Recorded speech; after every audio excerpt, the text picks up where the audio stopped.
13 ലക്ഷത്തിലധികം Indian students ആണ് നിലവിൽ വിദേശത്ത് പഠിച്ചുകൊണ്ടിരിക്കുന്നത്. ഇതിൽ ഏറ്റവും കൂടുതൽ സ്റ്റുഡൻസ് ഉള്ളത് കാനഡയിലാണ്. കാനഡ കഴിഞ്ഞാൽ ഇന്ത്യൻ സ്റ്റുഡൻസിന്റെ favourite countries USA, UK, Australia, Germany ഒക്കെയാണ്. ഇടയ്ക്ക് 2 ഇയർ ക്യാപ് പോലുള്ള ലിമിറ്റേഷൻസ് കൊണ്ടുവന്നെങ്കിലും ഇപ്പോഴും ഇന്ത്യൻ സ്റ്റുഡൻസിന്റെ ഫേവറേറ്റ് ഡെസ്റ്റിനേഷൻ ആണ് കാനഡ. സോ വൈ കാനഡ എന്ന് ചോദിച്ചാൽ മെയിൻ ഫാക്ടർ അഫോർഡബിൾ എഡ്യൂക്കേഷൻ തന്നെയാണ്. മറ്റുള്ള കൺട്രീസ് വെച്ച് നോക്കുമ്പോൾ കനേഡിയൻ യൂണിവേഴ്സിറ്റികളിലെ ട്യൂഷൻ ഫീസ് വളരെ കുറവാണ്.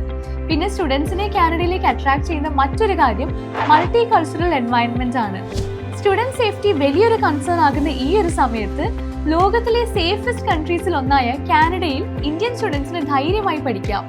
അത് മാത്രമല്ല, ഗ്ലോബൽ യൂണിവേഴ്സിറ്റി റാങ്കിങ്സിൽ കാനഡയിലെ യൂണിവേഴ്സിറ്റീസ് ടോപ്പ് പൊസിഷൻസിൽ തന്നെ വരാറുണ്ട്. അതുകൊണ്ട് എഡ്യൂക്കേഷന്റെ ക്വാളിറ്റിയിലും കോംപ്രമൈസ് ചെയ്യേണ്ട. സോ ഈസിയായി കുറഞ്ഞ ഫീസിൽ പഠിക്കാനുള്ള ഓപ്ഷൻസ് നോക്കുന്നവർക്ക് കാനഡയിലേക്കും അപ്ലൈ ചെയ്ത് നോക്കാം.